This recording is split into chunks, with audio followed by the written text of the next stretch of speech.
যাক চলো শোনো শোনো, আরে শোনো না, একটা কথা আছে, জায়গা পেলেই বসে যাও। কেমন কেমন লাগছে মা বগলাতে। তুমি একবার ভাবো, এই এতগুলো টাকা দাদা কোথা থেকে পেল? আরে বাবা, 30 লাখ, বুকের কথা। দাদা তো বললো ধার করেছে। আরে ধার দিয়েছে? আরে থামো না। না না না, আমার সুবিধের মনে হচ্ছে না, আমার খুব সন্দেহ হচ্ছে। কিছু না কিছু একটা গন্ডগোল আছে যেটা আমরা ঠিক ধরতে পারছি না। এই দেখো, ছেলেটা এতদিন পরে আসছে, একটু আনন্দ করো না। সবসময় কিছু একটা ঘটছে। ছেলেটা তো আসছে, সে তো আনন্দেরই কথা মা বগলাতে, কিন্তু সঙ্গে তো ওই ধিঙ্গি বউ আসছে, এসে একেবারে নিচে কুদে বাড়ি মাথায় তুলবে। এখন তো আবার তার ডানা গজিয়েছে। হ্যাঁ ও জেঠিমা, পিসিমণি, টুকাইদা কখন আসবে আমার গুরু? আরে কতদিন পরে দেখতে পাবো আবার। ও এই তো ভালোই হয়েছে তুমিও এসে গেছো। উর্মি দিদি আমাকে অনেক কিছু ব্যবস্থা করে রাখতে বলেছে, আমি সব কিছু নিয়ে এসেছি। এবার তোমরা আমাকে তাড়াতাড়ি করে হেল্প করো তো। বলো না কি করতে হবে। আরে বলছি এ নাও, তুমি এই বেলুনটা ধরো, বেলুনটা ফোলাতে হবে। এ নাও। দাদা ভাই এসে গেছে। ওস্তাদ এসে গেছে, এবার কি আনন্দ। সাবধানে সাবধানে, আস্তে আস্তে আস্তে।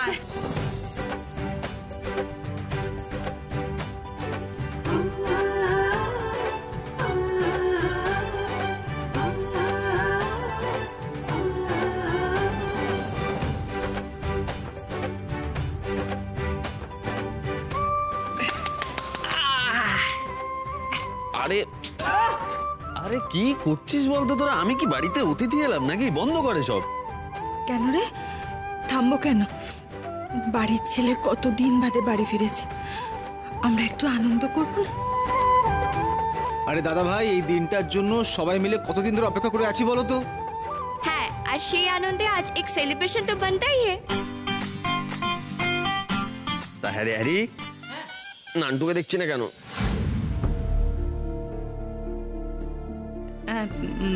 নান্টু মানে আসলে আসবে আসবে, নান্টু এসেছে, মানে হ্যারি এসেছে, ভাইও আসবে। তুমি এখন বাড়িতে ফোকাস করো, দেখো কি সুন্দর সাজানো হয়েছে, বলো কেমন লাগছে?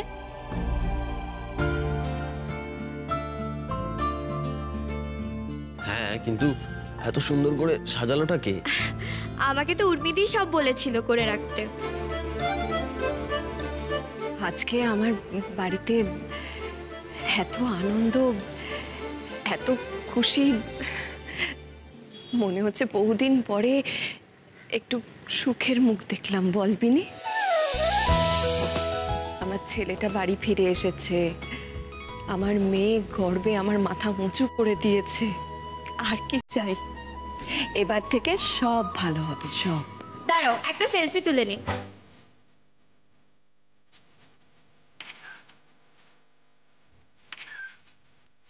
আর এই ফটোটা আমি আপলোড করার সময় হ্যাশট্যাগ দিয়ে লিখবো ওয়েলকাম ব্যাক হোম দাদা ভাই। আর ওই মেঘবালিকা মোহনাকেও ট্যাগ করবো। এই না না, ওকে প্লিজ না। হ্যাঁ, ট্যাগ করলেও আবার সাথে সাথে টুকাই বাবুর সাথে দেখা করতে চলে আসবে। এটা কি ছিল? মানে কে আসবে আমার সঙ্গে দেখা করতে? কেউ না, কিছু না, বাদ। না না, এটা কি উর্মি? তুমি আমি যাই বলছি তুমি তাতেই বলছো ছাড়ো না। কি দেখা করতে আসবে বলো? বলবো তোমাকে, সব পরে বলবো, এখন তুমি আনন্দ করো। এই টুকাই, বল কি খাবি, বল কি খেতে ইচ্ছে করছে সেটা বল। আমি অকারণে ভয় পাচ্ছিলাম, এবার মনে হচ্ছে আর খারাপ কিছু হবে না এই বাড়িতে, সব ভালোই হবে। বিপদ অশান্তি সবই তো কেটে গেছে, এবার এই সংসারে সবাই হ্যাপি হ্যাপি থাকবে। হেমন্ত বাবু বাড়ি আছেন নাকি? হেমন্ত সরকার বাড়ি বন্ধক রেখে লোন চাইছেন, তাই তো? 12% রেটে ইন্টারেস্ট দিলে হয়ে যাবে।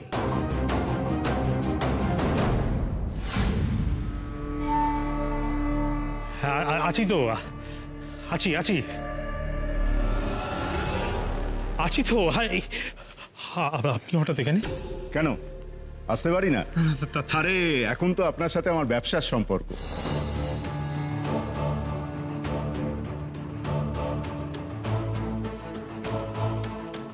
হ্যাঁ আসতে পারবেন না কেন, অবশ্যই আসতে পারবেন, কিন্তু আমি আজকে না খুব ব্যস্ত আছি। আমি কাল আসছি আপনার ওখানে। হ্যাঁ উনি কে? আমার বউ, পরিচিত। আরে এত কিন্তু কিন্তু করছেন কেন? আরে বাবা ভয় পাবেন না, আমি আজকে টাকা চাইতে আসিনি। ওই যে আগের দিন আপনি রসিদটা ফেলে গিয়েছিলেন,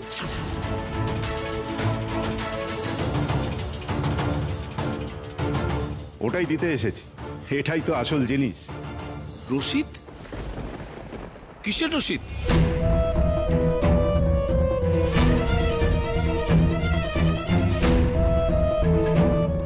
কি কি কি ব্যাপারটা বুঝতে পারছি না, কিসের রশিদ পদ্মা?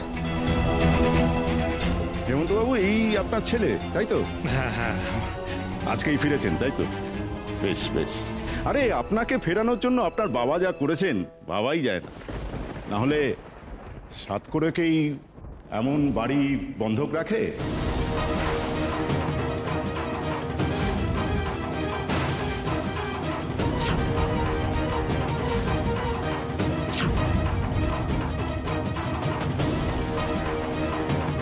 কি বন্ধক? হ্যাঁ, উনি তো এই বাড়ির দলিল বন্ধক রেখে আমার কাছ থেকে টাকাটা নিয়ে এলেন। বললেন ভীষণ দরকার, 12% ইন্টারেস্ট রেটেই রাজি হয়ে গেলেন।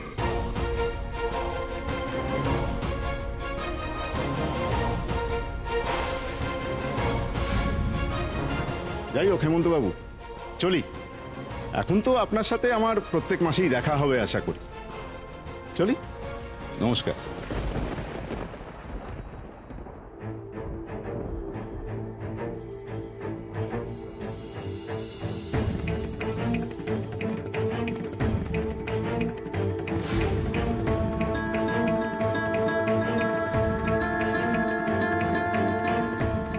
কি গো, লোকটা কি বলে গেল?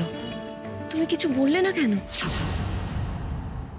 তার মানে বাবা বাড়ি বন্ধক রেখেছে? না না, যাই হোক না কেন, এখন এসব টুকাইবাবুর না জানাই ভালো। আজে বাজে কথা বলে গেল তোমা। ওই ভদ্রলোককে বাবা কেন বাড়ির দলিল দিতে যাবে বলো তো? আর বাবার কাছ থেকে টাকাই বা কেন নেবে, তাই না? বলো বাবা, ভুলভাল বলে গেল। বাদ, আমরা বরং টুকাই বাবুকে নিয়ে ভাবি। ও সবে এসছে, ও তো রেস্টের প্রয়োজন। চলো চলো চলো যাই। কি গো, তুমি চুপ করে আছো কেন? উত্তর দাও। কোন মুখে উত্তর দেবে দাদা? উত্তর দেওয়ার মতো কিছু আছে? যা বুঝার আমরা সবাই বুঝে গেছি। এই, আমি তোমায় কি বলেছিলাম? কি বলেছিলাম? বলেছিলাম না এরকম একটা সর্বনাশ ঘটবে? মা বগলতে আমাদের পথে বসানোর ব্যবস্থা করে দিলেন আপনি পর্দা। শেষমেশ